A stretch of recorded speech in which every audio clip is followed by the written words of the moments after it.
ચાલતા તો બધા હોય છે, પણ ચાલવાના ફાયદા કોઈને નથી મળતા. એની પાછળ એક મોટી ભૂલ રહેલી છે. તો આજે આપણે એના માટે પ્રોપર ટેકનિક શીખીશું.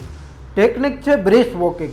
બ્રિસ્ક વોકિંગ એટલે ફોર એક્ઝામ્પલ, જ્યારે આપણે વોકિંગ કરતા હોઈએ ત્યારે 1 મિનિટમાં આપણે 50થી 60 ડગલા ભરતા હોઈએ છીએ, પરંતુ 1 મિનિટમાં આપણે 100થી 120 ડગલા ભરવાના હોય છે.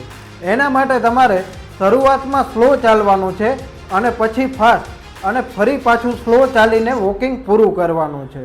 એમાં શરૂઆતની 10-15 મિનિટનું કોઈ મહત્ત્વ નથી, પરંતુ પછીની 20-25 મિનિટ ખૂબ જ મહત્ત્વની છે, જેમાં બોડીમાંથી હોર્મોન રિલીઝ થાય છે. આ હોર્મોન તમને સ્ટ્રેસ ઘટાડવામાં, વજન ઘટાડવામાં, ડાયાબિટીસ, બીપી, કોલેસ્ટ્રોલ વગેરેમાં બહુ જ સારી મદદ કરશે. તો આવી જ રીતે બ્રિસ્ક વોકિંગ કરવાના અનેક ફાયદાઓ છે. બ્રિસ્ક વોકિંગ કરતા રહો અને હેલ્ધી રહો. આવી જ યુઝફુલ ટિપ માટે અમારા પેજને અત્યારે જ ફોલો કરો.